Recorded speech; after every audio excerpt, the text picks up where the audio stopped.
السلام علیکم ورحمۃ اللہ وبرکاتہ۔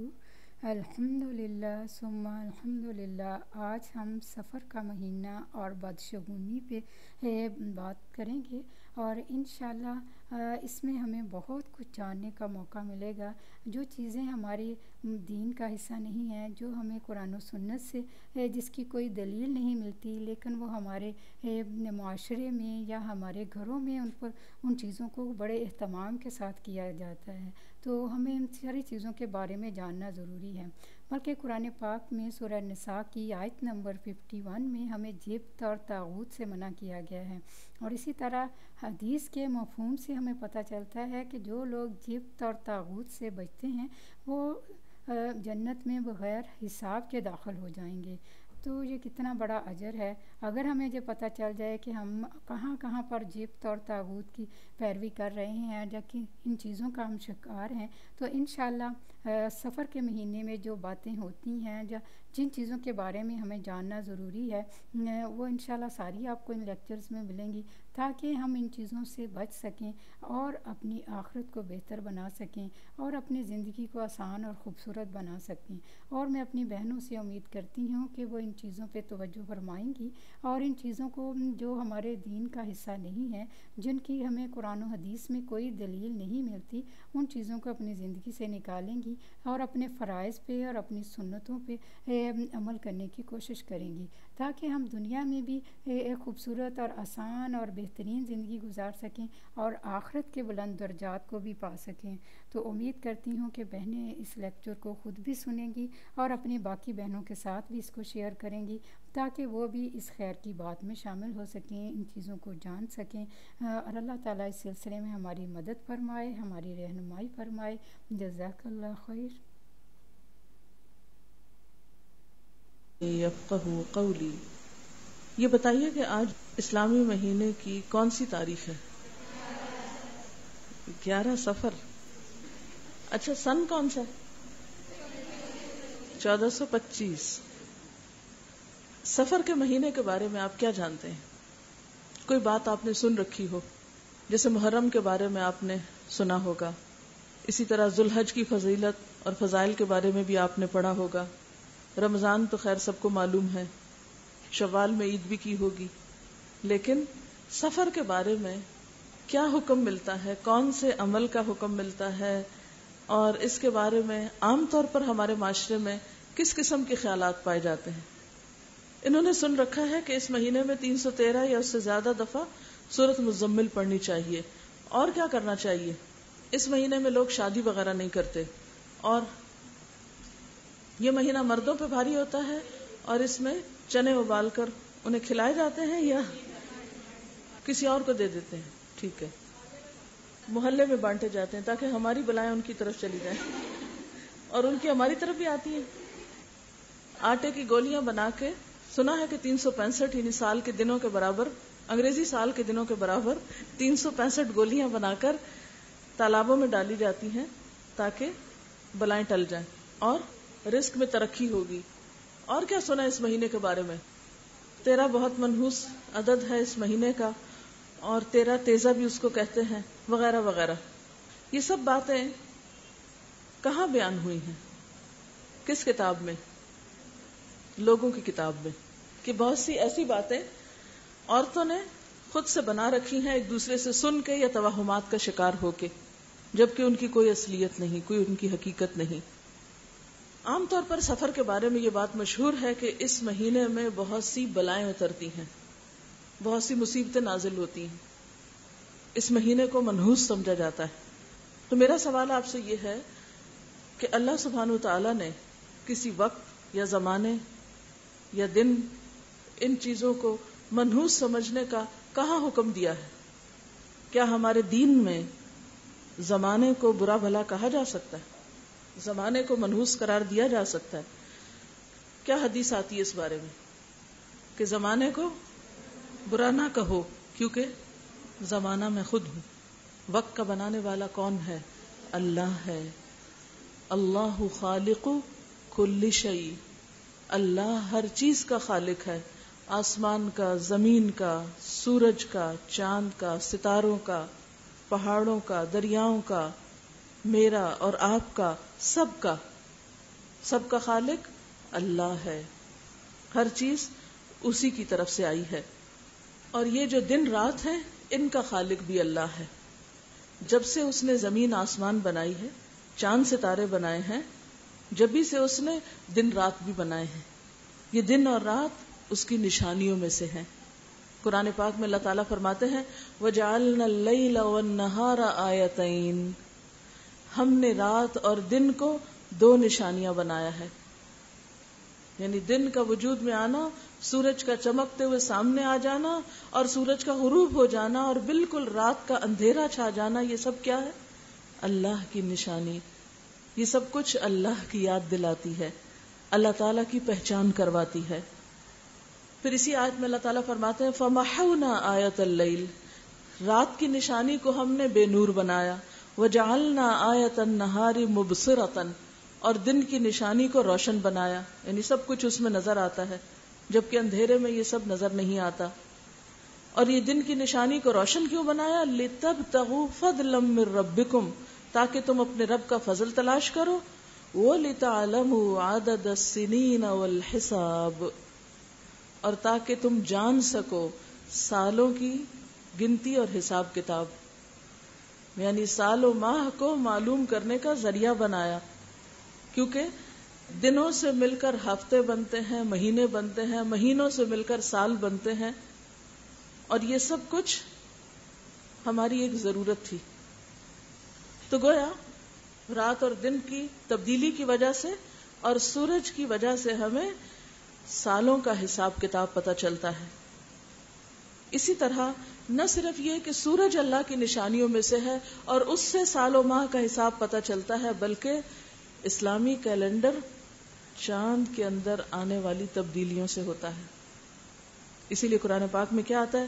یسألونک عن الأہلہ، یہ لوگ آپ سے چاندوں کے بارے میں پوچھتے ہیں، چاند کے گھٹنے بڑھنے کے بارے میں، کہ یہ سب کیا ہوتا ہے کہ چاند اتنا چمکدار ہوتا ہے، پھر آہستہ آہستہ وہ گھٹنے لگتا ہے، پھر غائب ہو جاتا ہے، پھر نئے سرے سے ہلال طلوع ہو جاتا ہے.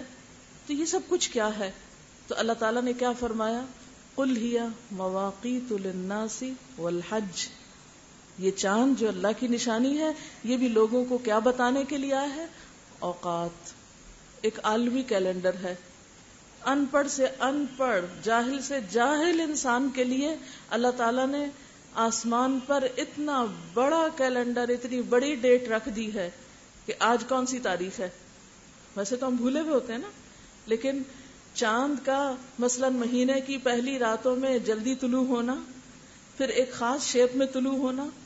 جب باریک چاند ہوتا ہے تو آپ پتہ چل جاتا ہے یہ پہلی کا ہے. اگر کہیں شک ہو تو دوسرے سے پوچھ لیتے اچھا آج پہلی تاریخ ہے دوسری ہے، اور تھوڑی دیر میں آپ کلیئر ہو جاتے ہیں. چاہے آپ کو گننا نہ بھی آئے، چاہے آپ کو لکھنا نہ بھی آئے، لیکن وہ دیکھ کے آپ بتا سکتے ہیں آج تاریخ کون سی ہے. اسی طرح جب فل مون ہوتا ہے، پھر فل مون کے بعد گھٹنے لگتا ہے، پھر رات کے پچھلے حصے میں طلوع ہوتا ہے، پھر آخر بالکل سویرے ہوتے ہوتے پھر کچھ خاموشی اختیار کر لیتا ہے اور پھر نیا چاند طلوع ہوتا ہے، اور اس طرح مہینہ مکمل ہو جاتا ہے. تو اسلام کے آنے سے پہلے عربوں کے ہاں چاند کی تاریخوں سے حساب رکھا جاتا تھا، کیونکہ سورج کے مقابلے میں چاند کی تاریخیں زیادہ ایکوریٹ ہوتی ہیں اور زیادہ وضاحت کے ساتھ سب کو نظر آتی ہیں. اور یہ سب کچھ کس کے حکم سے ہوتا ہے؟ چاند کا گھٹنا بڑھنا کسی کے اختیار میں نہیں، اور نہ ہی چاند کے گھٹنے اور بڑھنے سے کسی کی قسمت پہ کوئی اثر ہوتا ہے، اور نہ ہی کسی خاص مہینے کا چاند نظر آنے سے کوئی نحوست شروع ہو جاتی، یا کسی خاص مہینے کے آنے سے کوئی انسان کی خوش قسمتی جاگ اٹھتی ہے. انسان کی خوش قسمتی اور بد قسمتی کا انحصار سورج، چاند اور ستاروں کی گردش پہ نہیں، بلکہ کس پہ ہے؟ انسان کے اپنے عمل پر ہے. یہ تو اللہ تعالیٰ نے انسان کے فائدے کے لیے چیزیں بنائی ہیں تاکہ انسان اوقات معلوم کر سکیں، سالوں کا حساب کر سکیں، عبادت کے وقت خاص طور پہ معلوم کریں. اور جہاں تک مہینوں کی تعداد کا تعلق ہے تو یہ اللہ تعالیٰ نے خود مقرر کی ہے کہ یہ 12 ہیں. یہ الگ بات ہے کہ ہر قوم اور ہر علاقے کے لوگوں نے اپنی اپنی زبان میں ان کے نام رکھے ہیں، لیکن ایک چیز آپ نے سب میں کامن دیکھی ہوگی، چاہے شمسی کیلنڈر ہو چاہے قمری کیلنڈر ہو، کوئی بھی ہو، سب میں کیا ہے؟ مہینے 12 ہی ہیں. کہیں محرم صفر ہے، اور کہیں جنوری فیبرری ہے، اور کہیں چیت بساکھ ہے، اور کہیں کچھ اور ہے. یہ نام مختلف ہیں لیکن عدد ایک ہی ہے، کیونکہ یہ اللہ تعالیٰ ہی کی طرف سے آیا ہے. قرآن پاک میں اللہ تعالیٰ فرماتے ان عدت الشہور عند اللہ 12 شہرا فی کتاب اللہ یوم خلق السماوات والارض منها 4 حرم فلا تظلموا فیہن انفسکم. کہ اللہ کے نزدیک مہینوں کی تعداد 12 ہے اس دن سے جب سے اللہ نے آسمان زمین کو پیدا کیا، اور ان میں سے 4 مہینے حرمت والے ہیں. لہٰذا ان 4 مہینوں میں اپنے اوپر ظلم نہ کرو، یعنی جنگ و جدل نہ کرو، ایک دوسرے کی عزت جان مال کا خصوصی تحفظ کرو. اور خصوصاً اہل عرب کے ہاں یہ 4 مہینے اس لیے بھی حرمت والے تھے کہ ان 4 مہینوں میں ان کے ہاں مناسک حج و عمرہ ادا ہوتے. وہ کون سے 4 مہینے تھے؟ ان میں سب سے پہلے رجب تھا جس میں عموماً لوگ عمرے کے لیے نکلتے، پھر ذیقعد، ذوالحج اور محرم. ان 3 مہینوں میں حاجیوں کے قافلے آتے، حج کرتے اور واپس جاتے. تو پورے اہل عرب کے ہاں ایک طرح سے کرفیو ہوتا، امن امان کا دور دورہ ہوتا. تو اس لیے یہ 4 مہینے بڑے اہم تھے ان کے ہاں، اور اللہ تعالیٰ نے خود ان کی اہمیت بتائی اور ان میں کرنے کا کام کیا بتایا؟ فلا تظلموا فیہن انفسکم، ان میں اپنے اوپر ظلم نہ کرو. اور ان میں سے محرم کی پھر خاص فضیلت بتائی کہ 10 محرم کا روزہ جو ہے وہ 1 سال کے گناہوں کی معافی کا ذریعہ ہے. سفر کے بارے میں ابھی میں آپ سے گفتگو کروں گی. اسی طرح ربیع الاول کا مہینہ ہمارے ہاں نبی صلی اللہ علیہ وسلم کی پیدائش اور وفات کی وجہ سے بہت مشہور اور معروف ہے، لیکن اس مہینے میں ہمیں کسی خاص قسم کی کوئی عبادت نہیں بتائی گئی. اسی طرح ربیع الثانی، جمادی الاول، جمادی الثانی، ان میں بھی کوئی عبادت نہیں بتائی گئی، عام مہینوں کی طرح ہے. رجب حرام مہینوں میں سے ہے. شعبان، اس میں نبی صلی اللہ علیہ وسلم کا طریقہ کیا تھا کہ کثرت سے روزے رکھتے تھے. صحابہ کرام کہتے ہیں کہ ہم نے رمضان کے علاوہ کسی اور مہینے میں آپ کو اتنے روزے رکھتے ہوئے نہیں دیکھا جتنے ہم نے شعبان میں آپ کو رکھتے ہوئے دیکھا. اور اس کی وجہ آپ نے بتائی کیونکہ آسمان کی طرف انسان کے اعمال اٹھائے جاتے ہیں. اس مہینے میں انسان کے اعمال اللہ کے حضور پیش کیے جاتے ہیں، اور آپ نے فرمایا مجھے یہ بات پسند ہے کہ جب میرے عمل اللہ کے حضور پیش ہو تو میں روزے کی حالت میں ہوں. پھر رمضان کا مہینہ ہے جس میں قرآن نازل ہوا، جس میں آخری طاق راتوں میں شب قدر ہے جس کو لیلۃ القدر کہا جاتا ہے. وما ادراک ما لیلۃ القدر، لیلۃ القدر خیر من 1000 شہر، 1000 مہینوں سے بہتر ہے. پھر اس کے بعد شوال آ جاتا ہے جس میں عید کی جاتی ہے پہلی شوال کو، اور اس کے علاوہ 6 روزے رکھنے والے کے لیے اتنا اجر بتایا گیا، یعنی رمضان کے روزے جو پورے کر لے پھر 6 اور روزے شوال میں رکھ لے تو وہ ایسا ہے جس نے گویا سارا سال روزے رکھے، کیونکہ ایک نیکی 10 نیکیوں کے برابر ہے نا. تو 30 روزے 300 کے برابر ہو گئے، اور یہ 6 روزے 60 ہو گئے، تو 360 میں سال پورا ہو گیا، یعنی اجر کے اعتبار سے. شوال کے بعد ذیقعد ہے جو حرام مہینہ ہے. پھر ذوالحج ہے. ذوالحج کا پہلا عشرہ بہت ہی بابرکت ہے. ان دنوں میں جو نیکی کی جاتی ہے وہ باقی سال کی نیکیوں پہ بھاری ہو جاتی ہے. اور اس عشرے میں ایک دن ایسا آتا ہے خاص، یعنی 9 ذوالحج کا، جس میں یقینی مغفرت ہوتی ہے ان لوگوں کی جو واقعی سچے دل سے توبہ کر لیں، خصوصاً میدان عرفات میں. باقی سال کے مقابلے میں اس دن سب سے زیادہ تعداد میں لوگوں کی گردنیں آگ سے چھڑائی جاتی ہیں، اور زوال آفتاب سے غروب آفتاب تک کا وقت انتہائی قیمتی وقت ہوتا ہے، بڑا ہی بخشش کا یقینی وقت ہوتا ہے. اور باقی سارے مہینے جو ہیں آپ صلی اللہ علیہ وسلم کا ان میں معمول کیا تھا؟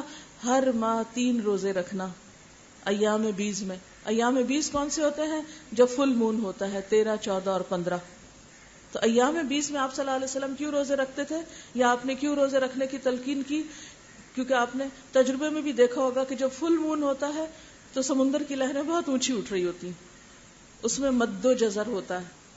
اسی طرح انسانی جسم میں بھی چاند کے گھٹنے بڑھنے سے مزاج پہ کچھ فرق پڑتا ہے، قسمت پہ نہیں، مزاج پہ. تو اس مزاج کے اندر اٹھنے والی لہروں کو کنٹرول کرنے کے لیے روزے کا حکم دیا گیا، کیونکہ وہ انسان کو کول ڈاؤن کر دیتا ہے، دھیما کر دیتا ہے، اس کے مزاج میں ایک اعتدال لاتا ہے. لیکن اس کے علاوہ ماہ سفر میں نہ آپ صلی اللہ علیہ وسلم نے کوئی خاص عبادت کی، نہ ہمیں کسی عبادت کا حکم دیا، اور نہ ہی ہمیں کسی خاص بلا سے بچنے کے لیے کوئی تدبیر سکھائی، وہ تدبیریں جو ہم نے خود ہی اختیار کر لی. تو اس لیے ہمیں اس مہینے کے بارے میں خصوصی طور پر پتہ ہونا چاہیے، اور پھر جو توہمات اور شگون اور جو غلط قسم کی باتیں ہم نے اس سے منسوب کر رکھی ہیں ان سب سے ہمیں باہر نکلنا چاہیے. جہاں تک سفر کے مہینے میں بلاؤں کے اترنے کا تعلق ہے تو اس قسم کی کچھ باتیں اور کچھ خیالات اہل عرب کے ہاں بھی پائے جاتے تھے. عربوں کے ہاں بھی یہ باتیں پائی جاتی تھی. اس کی کیا وجہ تھی؟ آپ دیکھیں نا، ٹھیک ہے ہم مان لیتے ہیں ہمارے دین میں تو کچھ نہیں بتایا گیا، لیکن آخر پھر وجہ کیا ہے؟ لوگوں نے اس کو منحوس سمجھ کیوں لیا؟ یہ بات شروع کہاں سے ہوئی؟ یہ سوال آتا نا آپ کے ذہن میں کہ کہاں سے شروع ہوا یہ سب کچھ؟ پھر اگر ہمارے دین میں نہیں ہے تو لوگوں کو یہ خیال کہاں سے آ گیا کہ ہم اس مہینے کو منحوس قرار دے دیں؟ کوئی تو بات ہوگی نا، کوئی تو وجہ ہوگی. تو اس کے بارے میں جو تاریخ ہمیں ملتی ہے وہ یہ کہ 3 مہینے چونکہ حرمت والے تھے، ذی قعدہ، ذوالحج اور محرم، اہل عرب جنگ و جدل سے مکمل پرہیز کرتے تھے، الا یہ کہ وہ مہینوں کے نام بدل کر وہ نسی کا قانون کچھ جاری کر کے تبدیلی کر لیں. ادروائز یہ 3 مہینے وہ اپنے آپ کو روک کے رکھتے تھے، ہر طرف امن امان ہوتا تھا، اور وہ سفر کے انتظار میں ہوتے تھے کہ جو ہی پابندی کھلے تو ہم نکلیں اور لوٹ مار کریں. لہذا جب سفر کا مہینہ شروع ہوتا تو وہ لوٹ مار کے ارادے سے، جنگ و جدل کے ارادے سے، لڑائی جھگڑے کی خاطر کیا کرتے؟ اپنے گھروں سے نکل پڑتے، گھر ان کے خالی رہ جاتے. تو عربی میں سفر المکان کہتے ہیں گھر کے خالی ہونے کو. اور گھر کیوں خالی ہوتے تھے؟ کیونکہ وہ کنبے قبیلے سارے مل کے اکٹھے ہو کے جنگ و جدل کے لیے نکل جاتے تھے. سخاوی ایک مشہور محدث اور ہسٹورین ہیں، ان کی ایک کتاب ہے المشہور فی اسماء الایام والشہور. کیا مطلب ہے اس کا؟ ایام اور مہینوں کے ناموں کے بارے میں جو باتیں مشہور ہو گئیں، وہ باتیں جو مہینوں اور دنوں کے ناموں کے متعلق مشہور ہیں کہ وہ نام کیوں ان کو وہ دیا گیا، یعنی کوئی خاص نام انہیں کیوں دیا گیا. تو وہ سفر کی بجائے تسمیہ لکھتے ہیں کہ اس مہینے میں عموماً ان لوگوں کے گھر خالی رہتے اور یہ لڑائی بھڑائی اور سفر میں چل دیتے تھے. جب مکان خالی ہو جائے تو عرب کہتے ہیں سفر المکان، اور اس کی جمع اسفار ہے، جیسے جمل کی جمع اجمال. اب ان لوگوں نے جب عام طور پر دیکھا کہ اس مہینے میں لوگ قتل بہت ہو جاتے ہیں، گھروں میں بربادی ہو جاتی ہے، گھر خالی ہو جاتے ہیں، تو انہوں نے کہا یہ مہینہ ہمارے لیے بڑا منحوس ہے کہ اس میں بڑی بربادی ہوتی. اب ان کی عقل ماری گئی، انہوں نے یہ نہیں سوچا کہ گھر برباد کیوں ہوتے ہیں، ویران کیوں ہوتے ہیں، ہمارے اپنے عمل کی وجہ سے ہوتے ہیں، لڑائی جھگڑے کی وجہ سے ہوتے ہیں. تو بجائے اس کے کہ وہ اپنے آپ کو قصوروار ٹھہراتے، انہوں نے اس مہینے کو قصوروار قرار دے دیا. قرآن پاک میں آتا ہے نا انا یؤفکون، کہاں سے پھیرے جاتے ہیں، ان کا دماغ کہاں سے گم جاتا ہے. تو اللہ سبحانہ وتعالی نحوست کے بارے میں قرآن پاک میں واضح طور پہ فرماتے ہیں وَكُلَّ إِنسَانٍ أَلْزَمْنَاهُ طَائِرَهُ فِي عُنُقِهِ وَنُخْرِجُ لَهُ يَوْمَ الْقِيَامَةِ كِتَابًا يَلْقَاهُ مَنْشُورًا اقْرَأْ كِتَابَكَ كَفَى بِنَفْسِكَ الْيَوْمَ عَلَيْكَ حَسِيبًا. کیا معنی اس کا؟ ہر انسان کا شگون ہم نے اس کے اپنے گلے میں لٹکا رکھا ہے، اور قیامت کے روز ہم ایک نوشتہ اس کے لیے نکالیں گے جسے وہ کھلی کتاب کی طرح پائے گا. اور کیا کہا جائے گا؟ پڑھ اپنا نامہ اعمال، آج اپنا حساب لگانے کے لیے تو خود ہی کافی ہے. گویا انسان کا نامہ اعمال کہاں ہے؟ خود اس کی اپنی گردن میں ہے. اور انسان کی نحوست کس میں ہے؟ اس کے اپنے کیے میں، اس کے اپنے عمل میں. عام طور پر انسان یہ سمجھتا ہے نحوست باہر سے آتی ہے، یہ انسان منحوس آ گیا، یہ بلی کالی منحوس ہے، اس نے رستہ کاٹ دیا، اور یہ کوا بڑا منحوس ہے کالا، یہ بول پڑا، اور یہ فلاں عورت بیوہ ہے تو وہ بڑی منحوس ہے کیونکہ اس کی وجہ سے اس کا شوہر مر گیا وغیرہ وغیرہ. یہ سب باتیں بیکار کی باتیں ہیں. نحوست باہر نہیں ہوتی، نحوست انسان کے اپنے اندر ہوتی، اور اپنے اندر کس وجہ سے ہوتی ہے؟ اس کے اپنے عمل کی وجہ سے. یہاں نحوست کے لیے لفظ طائر استعمال ہوا ہے. طائر عربی زبان میں طیر سے نکلا، طیر پرندے کو کہتے ہیں. طائر کا معنی ہوتا ہے اڑنے والا. چونکہ اہل عرب کے اعتقاد میں جو نحوست تھی وہ بیرونی اسباب میں تھی، اور ان میں سے ان کا ایک طریقہ یہ تھا کہ وہ فال لیتے تھے، پرندوں سے فال نکالتے. کیسے؟ مثلا ہم لوگ تو کہیں کوئی کام کرنا ہو تو استخارہ کرتے ہیں نا کہ یہ کام کریں یا نہ کریں، تو وہ پتہ کیا کرتے؟ کوئی پرندہ لیتے اور اس کو اڑا دیتے. اگر وہ پرندہ اڑ کے دائیں طرف جاتا تو کہتے یہ سفر یا یہ کام ہمارے لیے بڑا ہی اچھا ہے، اچھا شگون لیتے. اور اگر وہ پرندہ اڑ کے بائیں طرف چلا جاتا تو بائیں طرف اڑ جانے کو پرندے کے کیا سمجھتے کہ یہ تو بڑا منحوس ہے کام، یہ کام ہمارے لیے ٹھیک نہیں. تو اس لیے نحوست کے لیے لفظ پھر طائر استعمال ہونے لگا. بد فالی جس کو کہتے ہیں، برا شگون لینا، بیڈ اومن جس کو آپ بولتے ہیں.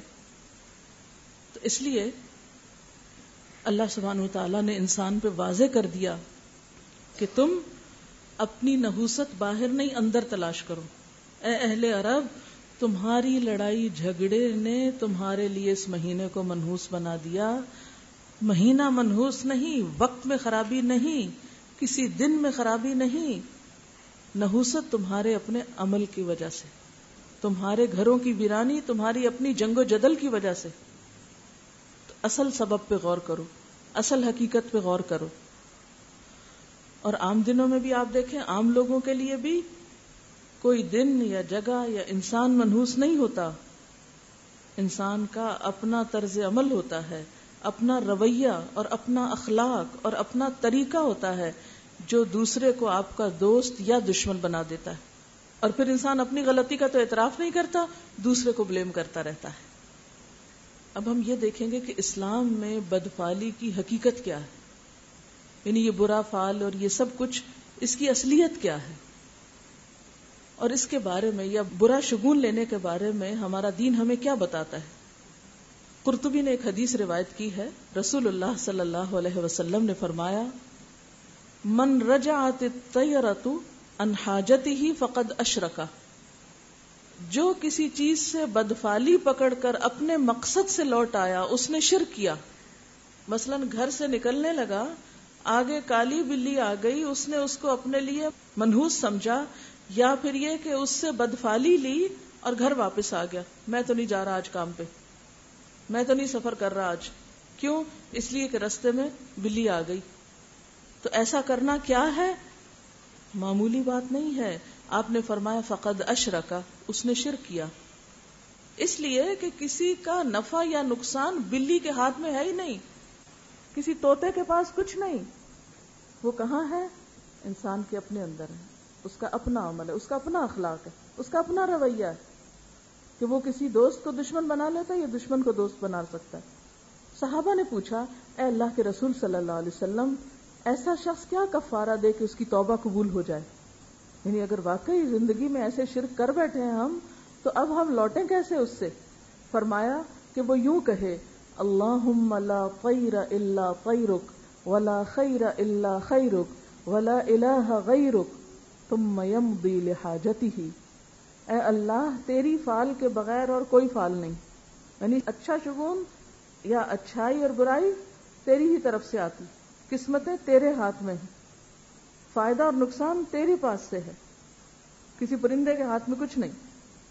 تو اے اللہ، تیری فعل کے بغیر کوئی فعل نہیں، تیری بھلائی کے بغیر اور کوئی بھلائی نہیں. یعنی اگر تو نہ خیر دے تو کوئی خیر پہنچا نہیں سکتا، اور تیرے سوا کوئی معبود نہیں. یہ الفاظ کہہ کر اپنے کام کو چلا جائے، یعنی اپنے دل سے وہ وہم نکال دے کہ بلی کی وجہ سے کوئی نقصان ہو جائے گا، یا فلاں انسان صبح صبح مجھے نظر آ گیا تو اب دن خراب گزرے گا، اور کام نہیں ہوگا. نہیں، یہ خیال دل سے نکال دے اور اپنا کام کر لے، اپنا عمل بدل لے تو اس کی توبہ قبول ہو جائے گی. ایک اور حدیث میں آتا ہے رسول اللہ صلی اللہ علیہ وسلم نے 3 بار فرمایا، 3 بار کیا؟ بدفعلی شرک ہے، بیڈ اومن شرک ہے، برا شگون لینا شرک ہے. اور شرک کے بارے میں تو آپ جانتے ہیں نا کہ بعض اوقات ایسے ایسے رستوں سے آ جاتا ہے کہ ہمیں گمان بھی نہیں ہوتا، خبر بھی نہیں ہوتی کہ یہ شرک کر رہے ہیں ہم. یہ باتیں ہمارے معاشرے میں کتنی عام ہیں، وہ فلاں منحوس اور فلاں چیز ہو گئی تو اب یہ ہو جائے گا. اور آپ نے دیکھا ہوگا کہ ہم عام طور پر بھی ایسے ہی بیٹھے بیٹھے سوچتے رہتے ہیں، اچھا وہ میں نے امتحان تو دے دیا ہے، اچھا اگر میرے وہاں جانے تک وہ فلاں چیز نیچے گر گئی تو میں پاس ہو جاؤں گی، ہے نا. ایسے ہی بیٹھ کے گمان کرتے رہتے ہیں، اچھا اگر میرے 10 گننے تک پنکھا بند ہو گیا، یعنی بٹن مثلاً آف کر کے، تو اس کا مطلب ہے میں پاس ہو جاؤں گی. اور اگر نہیں، خود سے خود چیزوں سے شگون لینا شروع کر دی. یہ اس قسم کے خیالات بھی درست نہیں، یہ سب توہمات کی قسم ہے. اور یہ سارے توہمات انسان کو کمزور بناتے ہیں، ان سے بچنا چاہیے. ایمان انسان کو جرت اور بہادری دیتا ہے، کانفیڈنس دیتا ہے، جینے کا ڈھنگ سکھاتا ہے. دین کا سب سے بڑا فائدہ کیا ہے؟ کوئی خوف نہیں، کوئی غم نہیں.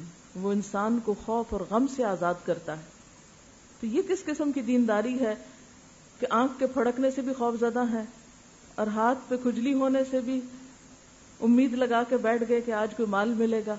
ہاں، جوتے پہ جوتا پڑ گیا تو سفر پیش آ جائے گا. یہ سب باتیں کہاں سے آئیں؟ سب ہمارے ذہنوں کی اختراع ہیں.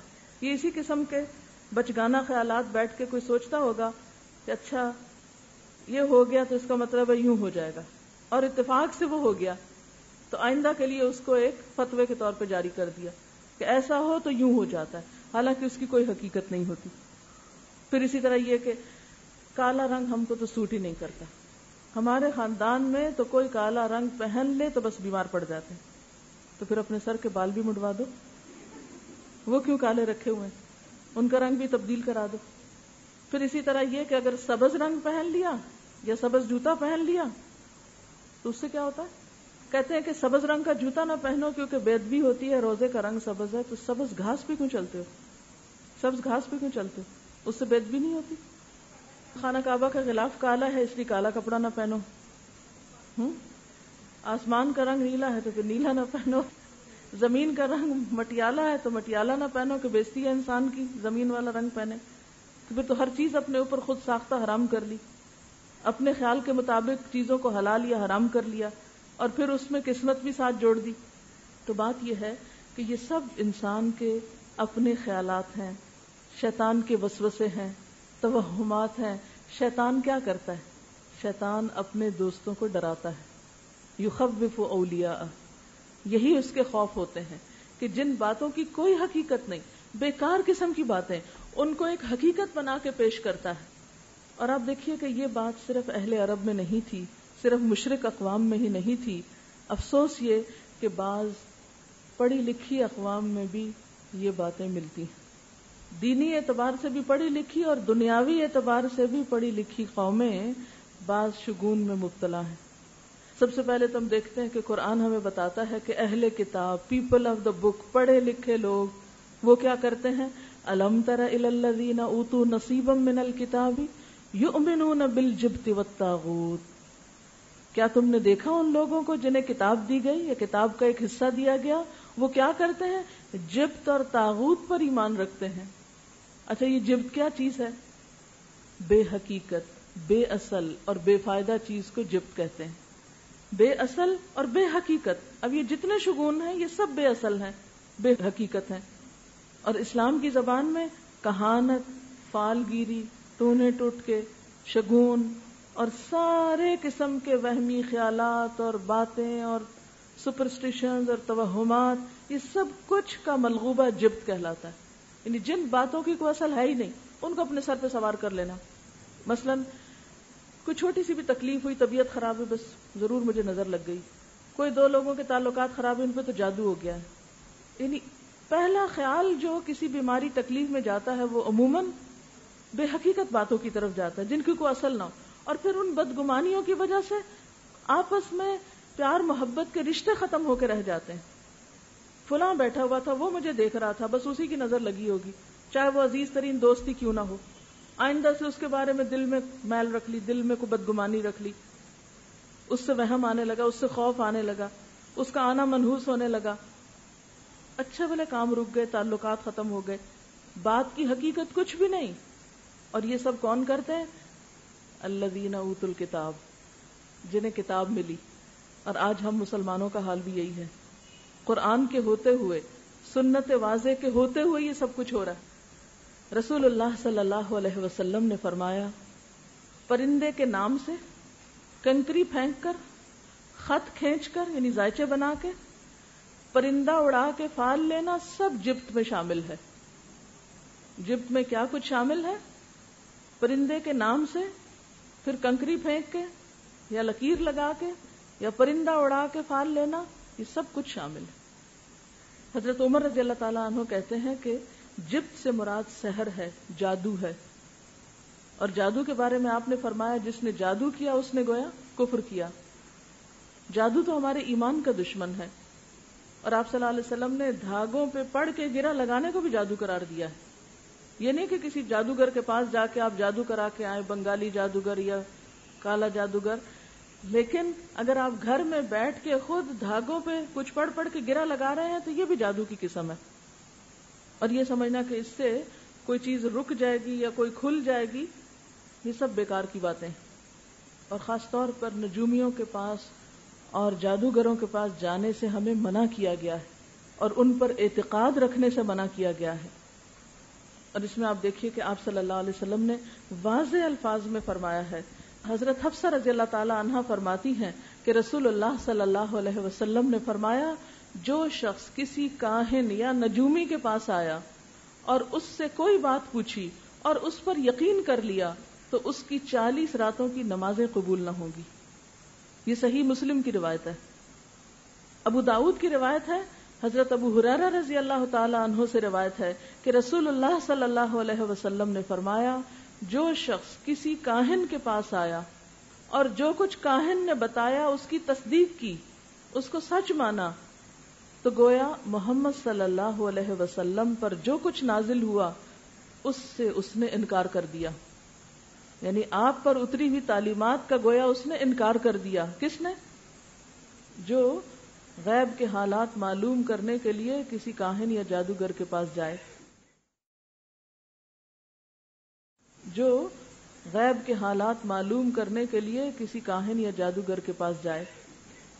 ایک اور حدیث میں آتا ہے، طبرانی کی روایت ہے، جو شخص کسی نجومی یا کاہن کے پاس اس لیے گیا کہ علم غیب معلوم کرے، پھر اس سے کوئی بات پوچھی تو 40 راتوں تک اس کی توبہ قبول ہونے سے رکی رہتی ہے، اور اگر اس نے نجومی کی بات کی تصدیق کر دی تو اس نے کفر کیا کہ ہاں اس نے تو بالکل سچ کہا اور یہ تو ایسا ہوگا، اور پھر وہ اس وہم کا شکار بھی ہو جائے۔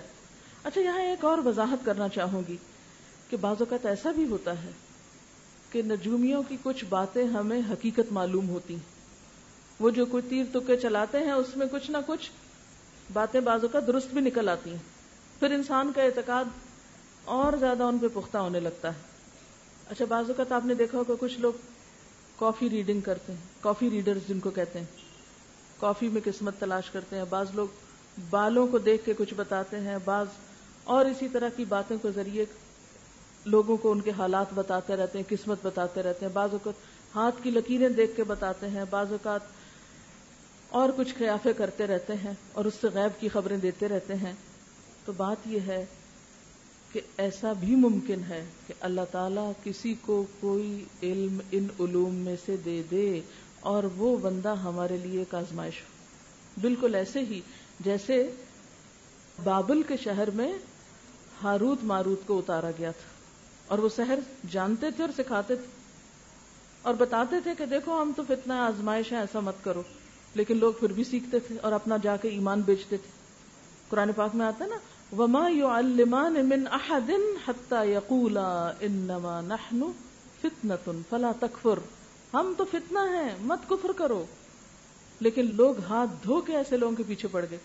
آج بھی آپ دیکھیں کہ بعض اوقات کچھ لوگ اس قسم کی باتیں کرتے ہیں کہ ان میں سے بعض سچ معلوم ہونے لگتی ہیں، تو بات یہ نہیں کہ وہ سچ ہے کہ جھوٹ ہے، پہلی بات ہے کہ ہمارا اعتقاد ہی نہیں ہونا چاہیے کہ وہ سچ ہے.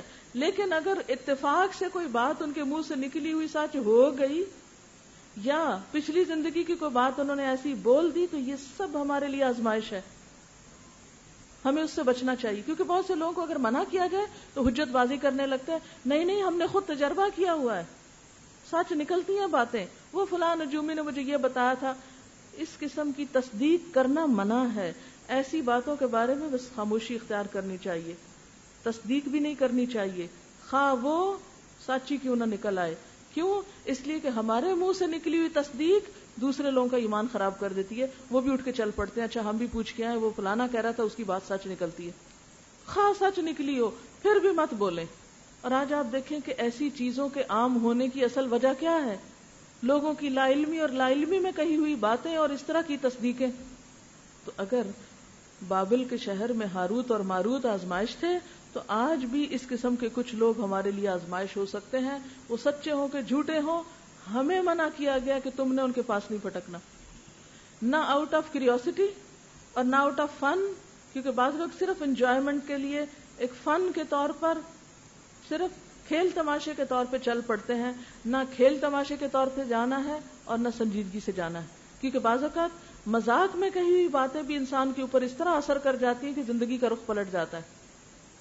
تو ایسی تمام چیزوں سے ہمیں بچنے کا حکم ہے.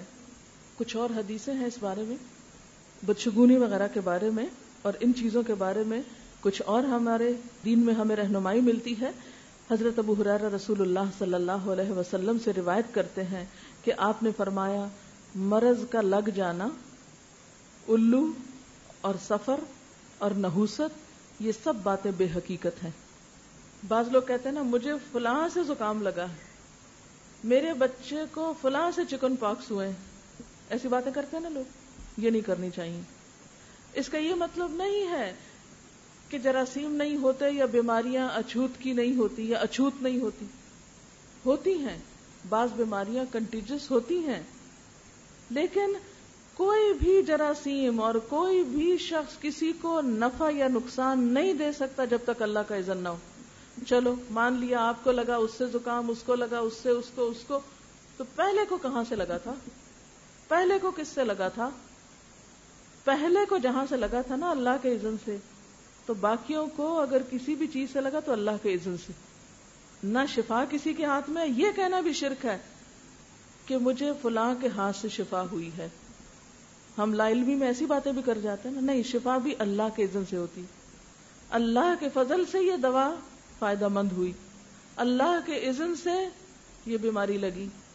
اچھا, اس لیے ہمیں یہ نہیں کرنا چاہیے چونکہ اس طرح بول نہیں سکتے ہم تو پھر ہم بیماروں کے بیچ میں جا کے بیٹھے. نہیں, آپ نے فرمایا اور جزامی شخص سے اس طرح بچو جس طرح شیر سے بچتے ہو. یعنی جہاں مرض ہو, بیماری ہو, اور جو بیماریاں ایک سے دوسرے کو لگتی ہو وہاں احتیاط ضروری ہے. لیکن اگر لگ جائے تو اس بیچارے کو بلیم نہ کرو, یہ تو اللہ کے اذن سے لگی. کیونکہ بعض اوقات ایسا ہوتا ہے نا کہ بیماری لگتی بھی اور بعض اوقات نہیں بھی لگتی, یا کچھ لوگوں کو لگتی ہے تو کچھ کو نہیں لگتی. اگر فلاں ہی کا قصور ہے تو پھر تو سب کو لگنی چاہیے تھی, سب کو تو نہیں لگی, تو آپ ہی کو اس نے کیوں لگا دی؟ اچھا, اس سے ہمیں منع کیوں کیا گیا؟ اس لیے کہ اس سے جو بیمار ہوتا ہے وہ پہلے ہی اس کا دل چھوٹا ہوتا ہے, وہ پہلے ہی دکھی ہوتا ہے. اگر اس کو یہ کہا جانے لگے کہ تمہاری وجہ سے میرے اوپر مصیبت آئی تو اس سے اس کو تکلیف پہنچے گی, کیونکہ کوئی مصیبت آ نہیں سکتی جب تک کہ اللہ کا اذن نہ ہو. ما اصابک من مصیبت فبما کسبت ایدیکم. اپنی کمزوری, اپنی کوتاہی ہو سکتی ہے, خود کی بے احتیاطی ہو سکتی ہے, تو دوسروں کو اس طرح ستانا نہیں چاہیے, دکھ نہیں دینا چاہیے, پریشان نہیں کرنا چاہیے. پھر آپ نے فرمایا الو سے بدشگونی نہ لی جائے. مجھے نہیں معلوم کہ الو یہاں بھی کوئی نحوست کا نشان ہے یا نہیں, لیکن عربوں کے ہاں یہ منحوس جانور تھا, اس سے نحوست سمجھی جاتی تھی. یعنی الو کو اپنے لیے منحوس سمجھتے تھے اہل عرب, یا الو کا بولنا نحوست کی علامت تھی. جیسے ہمارے بعض اوقات بلی کا رونا یا بلی کا بولنا اس کو بھی منحوس سمجھا جاتا ہے. اسی طرح آپ نے سفر کو منحوس سمجھنے سے خود منع فرمایا ہے. سفر کو منحوس سمجھنے سے منع فرمایا ہے، اور اسی طرح کسی بھی چیز میں نحوست تلاش کرنا منع ہے۔ یہ بخاری کی روایت ہے۔ حضرت جابر بیان کرتے ہیں کہ میں نے خود رسول اللہ صلی اللہ علیہ وسلم سے سنا کہ مرض کا لگ جانا، سفر اور بھوت پریت سب خیالات ہیں، ان کی کوئی حقیقت نہیں۔ صحیح مسلم کی روایت ہے۔ اس میں مرض کا لگ جانا یہ بھی انسان کا وہم ہوتا ہے کہ مجھے فلاں سے لگی، سفر کا مہینہ منحوس ہے یہ بھی انسان کے محض خیالات ہیں، اور بھوت پریت، یہ بھوت پریاں کوئی چیز نہیں ہے، جن ہیں، بھوت پری کوئی چیز نہیں ہے۔ ہمارے ہاں کتنی بھوتوں کی کہانیاں مشہور ہیں، پریوں کی کیسی کیسی کہانیاں اور پرستان مشہور ہیں، اس کی کوئی حقیقت نہیں، بالکل وہمی اور خیالی اور انسان کے دماغ کی اختراع، اس کا امیجنیشن ہے، اس کی کوئی اصل نہیں۔ اسی طرح حضرت ابو ہریرہ رضی اللہ تعالی عنہ رسول اللہ صلی اللہ علیہ وسلم سے روایت کرتے ہیں کہ آپ نے فرمایا مرض کا لگ جانا، الو، نچھتر اور سفر یہ سب وہم پرستی کی باتیں ہیں، ان کی کوئی حقیقت نہیں۔ یعنی ستاروں وغیرہ سے بھی نحوست لینا یا ستاروں کا اپنی زندگی پہ اثر سمجھنا یہ بالکل بے حقیقت بات ہے، کیونکہ بعض اوقات لوگ سٹارز میں بڑے کھوئے رہتے ہیں، تمہارا سٹار کون سا ہے، اس کا سٹار کیا ہے، شادی سے پہلے سٹار معلوم کرتے ہیں کیا ہماری آپس میں بنے گی کہ نہیں بنے گی، ذائچے نکلواتے ہیں، تاریخوں کو منحوس سمجھتے ہیں، دنوں کو منحوس سمجھتے ہیں، یہ سب وہمی اور خیالی باتیں ہیں۔ آپ نے فرمایا ان کی کوئی حقیقت نہیں۔ حضرت بریدہ سے روایت ہے رسول اللہ صلی اللہ علیہ وسلم بدشگونی نہیں لیا کرتے تھے۔ رسول اللہ صلی اللہ علیہ وسلم کے پاس فالگیری کا ذکر کیا گیا تو آپ نے فرمایا ان میں سب سے اچھی چیز تو نیک فال ہے، اگر فال لینی ہی ہے تو کیا کرو، نیک فال لو۔ نیک فال کیا کہ مثلاً کوئی نیک کام ہو تو انسان اس کو اپنے لیے خوش قسمتی کی علامت سمجھے کہ شکر ہے نیکی کی توفیق ہو گئی، یا کسی نیکی کی جگہ پہ جانے یا کسی نیک انسان سے ملاقات یا نیک لوگوں کی صحبت، اس کو اپنی خوش قسمتی کی علامت سمجھے۔ مثلاً اللہ تعالیٰ اگر آپ کو حرم پاک لے جائے، اپنے گھر لے جائے، یا آپ کو نیک لوگوں کی صحبت مل جائے، قرآن کی تعلیم مل جائے، تو یہ سب کیا ہے، یہ خوش قسمتی کی بات ہے۔ پھر اسی طرح آپ نے فرمایا اور بدفعلی کسی مسلمان کو کام سے نہ روکے، پس جب تم میں سے کوئی شخص ناگوار چیز دیکھے تو یہ دعا پڑھے، اللہم لا یأتی بالحسنات الا انت ولا يدفع السیئات الا انت ولا حول ولا قوة الا بک۔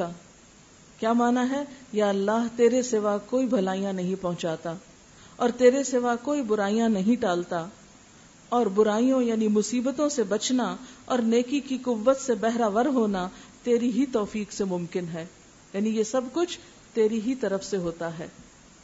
اور جہاں تک ستاروں کا تعلق ہے تو اب تو سائنس نے بھی اس بات کو ثابت کر دیا ہے کہ یہ سب کچھ بالکل فراڈ ہے، اس کی کوئی حقیقت نہیں۔ وہ ایک شعر اسی سے ملتا جلتا ہے، یہ ستارے تیری تقدیر کی خبر کیا دیں گے، یہ ستارے تیری تقدیر کی خبر کیا دیں گے، یہ تو خود گردش افلاک میں ہے خار و زبوں۔ یعنی ان کا تو اپنا حال برا ہے، گھوم گھوم کے یہ تمہاری تقدیر کہاں سے بتائیں گے۔ جو ستارے اپنی منزل نہیں جانتے اور خود چکر میں ہیں اور خود گھوم ہی رہے ہیں، وہ ہماری قسمت کہاں سے سنواریں گے، ہمیں کہاں سے فائدہ پہنچائیں گے۔ اور پھر آپ دیکھیے کہ یہ جو بات ہے نا کہ یہ جو ہاروسکوپ اور سٹارز اور ان کے پیچھے پڑے رہنا اور ان کی وجہ سے وہم کا شکار ہونا اور اخبار میں جھٹ سے سب سے پہلے کھول کے دیکھنا اچھا یہ ہفتہ ہمارا کیسے گزرے گا، اور مختلف لوگوں سے معلوم کرنا، اور سال شروع ہونے سے پہلے ہی سارے سال کی کتاب خرید کے رکھ لینا، اور قرآن کا اتنی پابندی سے مطالعہ نہ کرنا جتنا ایسی کتابوں کا، کیونکہ میں نے خود دیکھا ہوا لوگوں کو وہ اتنی موٹی موٹی انگریزی کی کتابیں لے لیتے ہیں، وہ ہر روز کھول کے بیٹھے ہوتے ہیں، اچھا آج کیا ہوگا میرے ساتھ، اس مہینے میں کیا ہوگا، اس سال میں کیا ہوگا، زندگی کے کون کون سے سال بڑے خوش قسمتی کے ہیں، بہت اچھے گزریں گے، اور کون کون سے سال بھاری ہوں گے، اور کون سا دن بڑا بھاری ہوگا، یہ سب بے حقیقت باتیں۔ یہاں ایک اخبار کی کٹنگ ہے میرے سامنے، روزنامہ امت کراچی 30 دسمبر 2003 کی۔ اس میں یہ لکھتے ہیں کہ سائنسدانوں نے بالآخر 40 سال کی سائنسی تحقیق کے بعد ثابت کر دیا کہ علم فلکیات محض فریب اور دھوکے کے سوا کچھ نہیں۔ اور اس علم کی بنیاد لغویات پر مبنی تھی.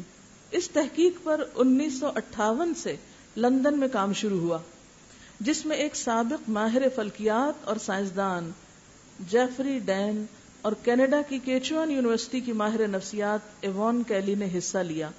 یہ تحقیقی رپورٹ ایک جریدے میں شائع ہوئی. ماہرین نے اپنے کام کے لیے 2000 نوزائیدہ بچوں کو منتخب کیا جن کی تاریخ پیدائش میں چند لمحوں یا منٹوں کا فرق تھا. ان کو چن لیا اپنی ریسرچ کے لیے.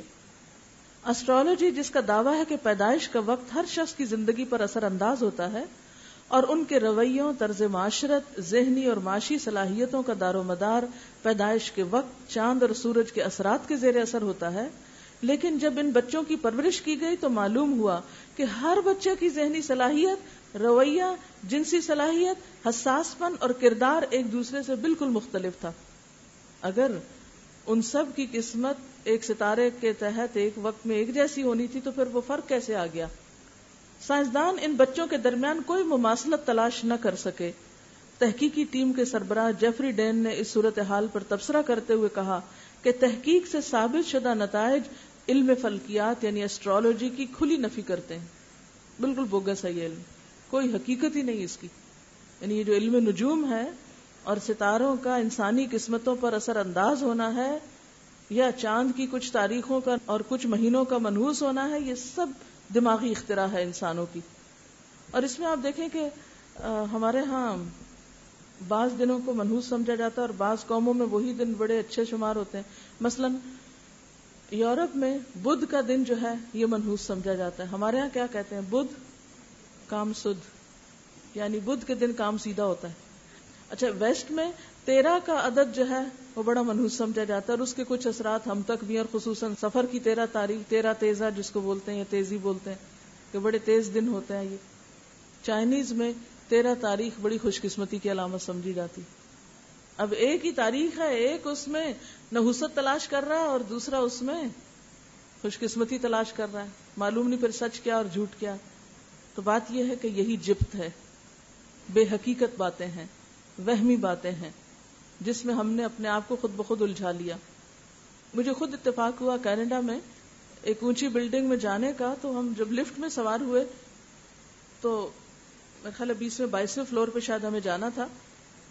کسی نے میری توجہ دلائی کہ آپ دیکھیں کہ جتنے بھی بٹن لگے ہوئے اس میں 13 کا عدد نہیں ہے، یعنی کسی فلور کا نام 13 نہیں ہے. میں نے کہا نام نہ بھی رکھیں لیکن ہے تو صحیح. نام نہ رکھنے سے کیا ہوگا؟ اس کا درجہ تو 13واں پڑھ ہی رہا ہے نا، جو بھی 13ویں پر ہے، چاہے آپ اس کو 14 کر لیں. جیسے اہل عرب کسی حرام مہینے کو جب حلال کرنا چاہتے تو اس کا نام بدل دیتے، تو کہتے یہ حلال ہے اگلا حرام کر لیں گے. تو انہوں نے بھی جو ایکچولی 13 ہے اس کو ماننے سے انکار کر دیا، حالانکہ وہ 13 اس کا نام 14 رکھ دیا. 13 تو 13 ہے، نہ مانے. تو بات یہ ہے کہ اس کی کچھ حقیقت ہے ہی نہیں. 13 نمبر کمرے میں نہیں رہنا، 13 تاریخ کو یہ نہیں کرنا، 13 کا عدد خود ساختہ مذمومات کے تحت منحوس قرار دے دیا. حالانکہ اسلامی طریقے پر کسی بھی تاریخ کو ہم برا نہیں کہہ سکتے. اسی طرح ستاروں ہی سے متعلق حضرت زید بن خالد سے روایت ہے کہ آپ صلی اللہ علیہ وسلم نے ہمیں حدیبیہ میں صبح کی نماز پڑھائی. یہ واقعہ بارش کے بعد کا ہے جو رات کو ہوئی تھی. جب آپ نماز سے فارغ ہوئے تو لوگوں کی طرف متوجہ ہوئے اور فرمایا کیا تم جانتے ہو تمہارے رب نے کیا کہا؟ اچھا، اس سے بھی پتہ چلتا ہے کہ احادیث بھی اللہ کی طرف سے بذریعہ وحی نازل ہوتی تھی. صحابہ نے عرض کیا اللہ اور اس کا رسول بہتر جانتا ہے. آپ نے فرمایا اللہ تعالیٰ نے فرمایا میرے بندوں نے اس حال میں صبح کی کہ کچھ مجھ پہ ایمان لانے والے تھے اور کچھ میرے ساتھ کفر کرنے والے. جس نے یہ کہا کہ اللہ کے فضل اور اس کی رحمت سے ہم پہ بارش ہوئی پس وہ مجھ پر ایمان لانے والا ہے، اور جس نے کہا کہ فلاں فلاں ستارے کی وجہ سے بارش نصیب ہوئی پس وہ میرے ساتھ کفر کرنے والا ہے اور ستاروں پہ ایمان لانے والا ہے. تو گویا ستاروں میں اپنی قسمت تلاش کرنا اور ستاروں کو اپنی خوش قسمتی کی علامت سمجھنا یا بدقسمتی کی، یہ انسان کو کفر تک پہنچا دیتا ہے. اور بات یہ ہے کہ دور قدیم میں تو جو کچھ ہوتا تھا سو ہوتا تھا. یہود و نصارہ یا اہل کتاب کے اندر اگر اس طرح کی توہمات تھی تو ان کی کچھ مجبوری ہو سکتی ہے کہ ان کی اصل کتابیں ضائع ہو گئیں، ان کے پیغمبروں کے حالات پوری طرح اور ان کی تعلیمات محفوظ نہ رہ سکیں. لیکن ہماری کیا مشکل ہے کہ ہم ان توہمات کا شکار ہوں؟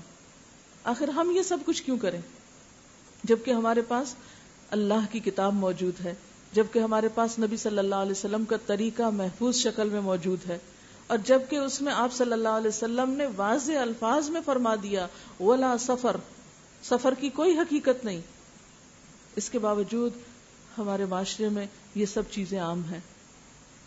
اور شاید اس کی ایک وجہ یہ بھی ہو سکتی ہے کہ ایک بالکل موضوع روایت، موضوع کا مطلب آپ سمجھتے ہیں اب کیا ہوتی ہے موضوع؟ من گھڑت، جھوٹی، جس کو حدیث نہیں کہا جا سکتا، بالکل موضوع بات ہے. من بشرنی بخروج سفر بشرتہ بالجنہ، جو شخص مجھ کو ماہ سفر گزرنے کی بشارت دے گا میں اس کو جنت کی بشارت دوں گا.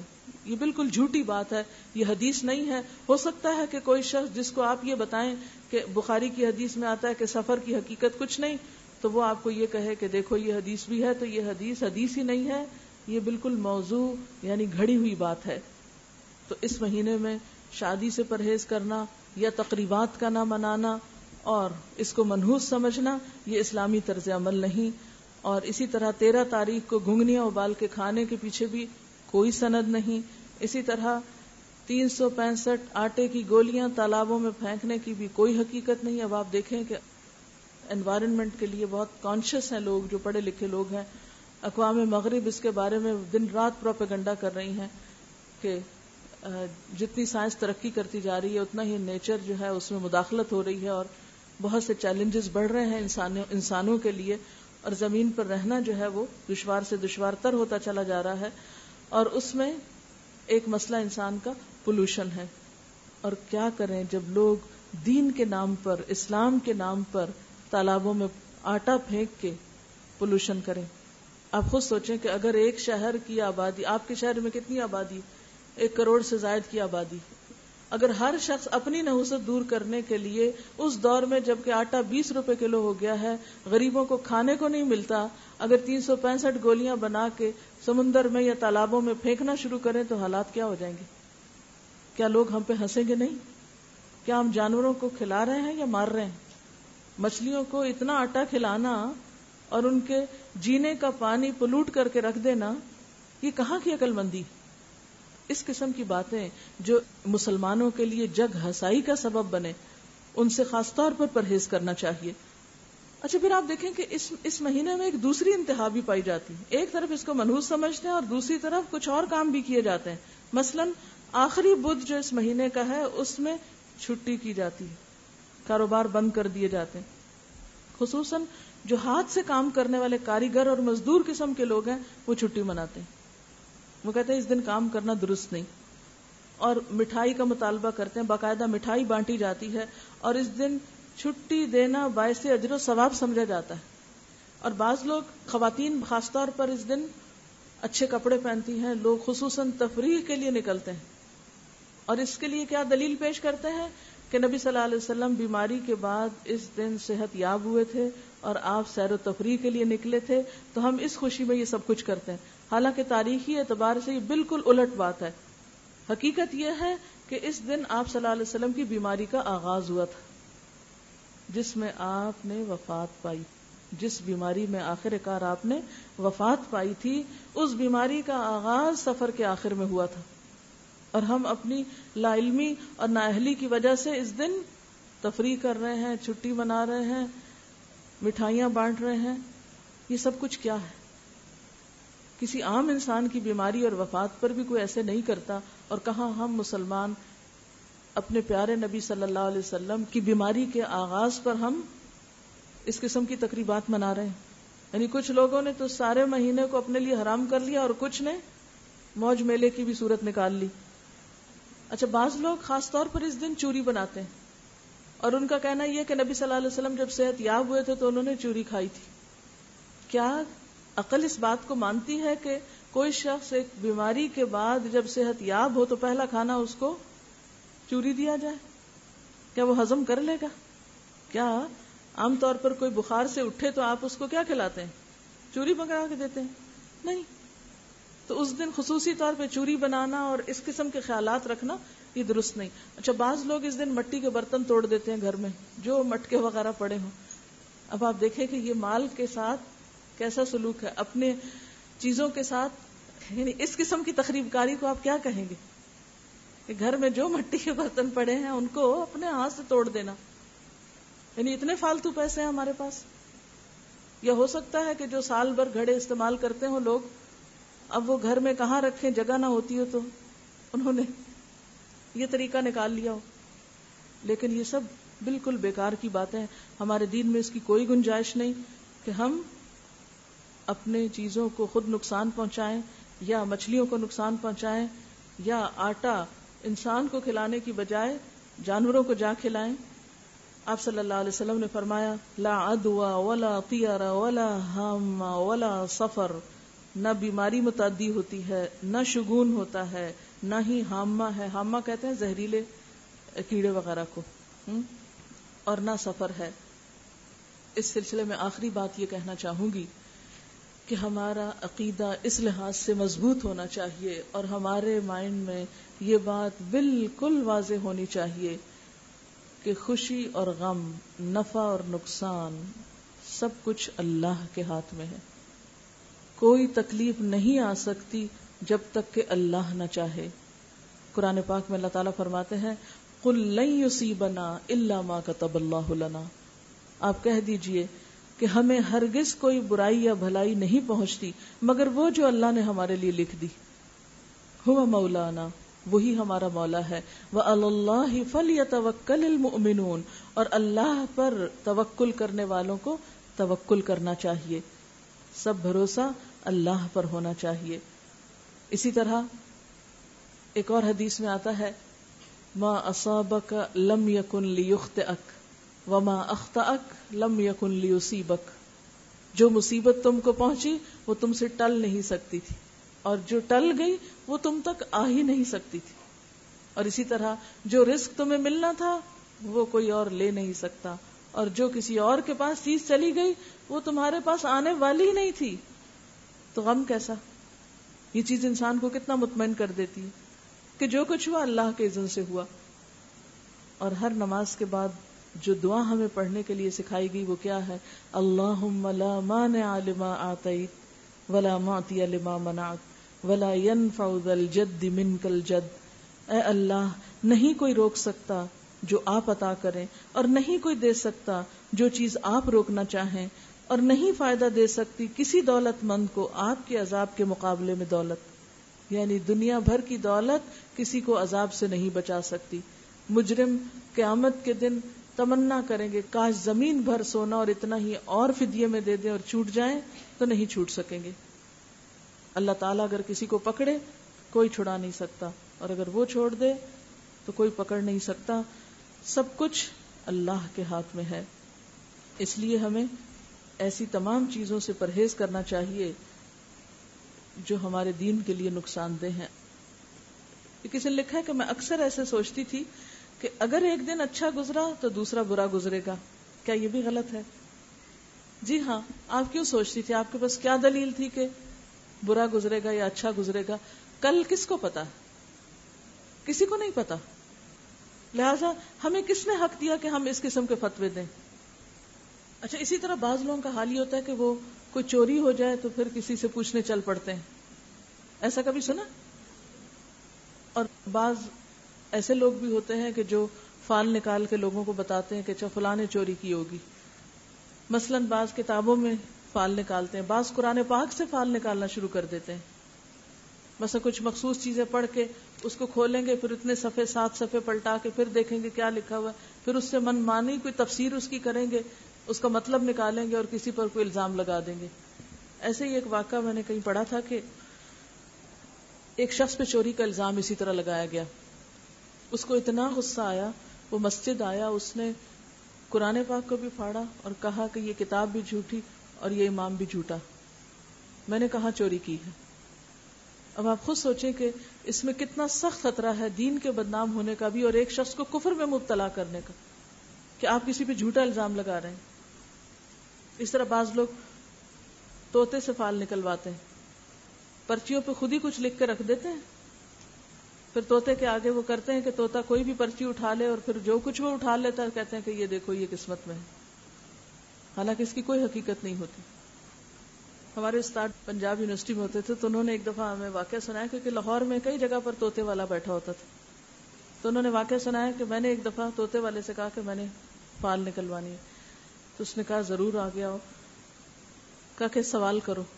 کہا میرا سوال یہ ہے کہ طوطے والے کی قسمت میں کب تک سڑک پہ بیٹھنا لکھا ہے؟ میں یہ جاننا چاہتا ہوں کہ یہ طوطا جو سب کا حال بتا رہا ہے یہ اپنے مالک کا بھی کچھ حال بتائے کہ مالک کی قسمت کب بدلے گی. تو یہ جتنے نجومی ہیں یہ تو اپنے بارے میں کچھ نہیں جانتے، دوسروں کے بارے میں کیا بتائیں گے. تو بات یہ ہے کہ ایسی تمام چیزیں توہمات کی قسم میں سے ہیں اور ان چیزوں سے بچنا ضروری ہے. جیسے شروع میں نے نحوست کا اسلامی کانسیپٹ بتایا تھا کہ نحوست کسی بھی چیز کے اندر خود ہوتی ہے، باہر کے اسباب سے نہیں ہوتی، اس کا اپنا عمل. مثلا عورت کے بارے میں آپ صلی اللہ علیہ وسلم فرمایا کہ خیر متاع الدنیا المرأۃ الصالحہ، نیک عورت دنیا کی سب سے بڑی دولت ہے، سب سے بڑی متاع ہے. اب اگر ایک عورت نیک ہے، اچھے اخلاق کی ہے، تو کیا واقعی اس کے آنے سے گھر کا نقشہ نہیں بدل جاتا؟ گھروں میں خوشی اور راحت اور اطمینان نہیں ہوتا؟ تو یہ ایک اچھی فال ہے. ایک نیک عورت کا گھر میں قدم رکھنا خاندان کو نیکی کی روش پہ چلا دیتا ہے اور یہی اس کی فال ہے. اسی طرح ایک گاڑی وہ ہوتی ہے یا ایک گھوڑا وہ ہوتا ہے جو سدھایا ہوا ہوتا ہے، ٹھیک چلتا ہے، آپ کا ہر کام وقت پہ ہو جاتا ہے. اور ایک گھوڑا اڑیل ہوتا ہے، آپ اس پہ سواری کریں تو وہ آپ کو گرا دیتا ہے. ہاں، تو اس کی جو اکڑ ہے یا اڑیل پن ہے یا گاڑی کی خرابی جو ہے وہ آپ کے بہت سے کام خراب کرتی ہے. آپ کہیں جانا ہو تو آپ کو لیٹ کرا دیتی ہے، مصیبت کا باعث ہوتی ہے. اسی طرح گھر ہے. آپ صلی اللہ علیہ وسلم نے وضو کے بعد کی دعا میں ایک دعا سکھائی، اللہم اغفر لی ذنبی ووسع لی فی داری. اللہ میرے گھر میں وسعت پیدا کر دے. تو گھر میں جب اچھے لوگ رہتے ہیں، اچھے اخلاق ہوتے ہیں، تو چھوٹے گھروں میں بھی بڑی وسعت ہو جاتی ہے. اور بعض اوقات بڑے بڑے گھر بھی انسان کے لیے خوشی نہیں لاتے، ایک ویرانی کا سا سما ہوتا ہے ان کے اندر. آپ نے فرمایا اپنے گھروں کو ویران نہ کرو. آپ نے فرمایا اپنے گھروں کو قبرستان نہ بناؤ. شیطان اس گھر سے بھاگ جاتا ہے جہاں سورۃ بقرہ پڑھی جاتی. تو قرآن کا پڑھنا گھروں کے لیے خوش قسمتی کا سبب ہوتا ہے. اصل میں یہ جو نحوست کا تصور ہے یہ انسان کے لیے نمبر ایک تو بالکل بے حقیقت چیز ہے. لہذا عقل مند انسان اگر بے حقیقت چیزوں پر ایمان لاتا ہے تو وہ اس کی عقل کی نفی کرتا ہے. دوسرا یہ کہ انسان کاموں سے رک جاتا ہے، اپنے ارادوں سے باز آ جاتا ہے. بہت سے اچھے کام جو وہ کرنے والا ہوتا ہے وہ کام کر نہیں پاتا. انسان کے اندر سے ڈٹرمنیشن کی کمی ہو جاتی، ارادے کی پختگی ختم ہو جاتی. اور جس انسان کے اندر ارادے کی پختگی نہ ہو وہ کسی کام کا نہیں ہوتا، چاہے وہ کتنا بھی ذہین ہو، کتنا پڑھا لکھا ہو، کتنا بھی سمجھدار ہو، لیکن اگر اس کے اندر کسی کام کے کرنے کے لیے ڈٹرمنیشن نہیں ہے، ارادہ نہیں ہے، تو وہ اپنے آپ کو ضائع کر دے گا.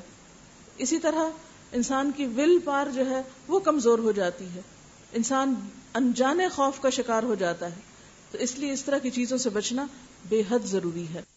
سبحانک اللہم و بحمدک نشہد ان لا الہ الا انت نستغفرک و نتوب الیک. والسلام علیکم ورحمۃ اللہ وبرکاتہ.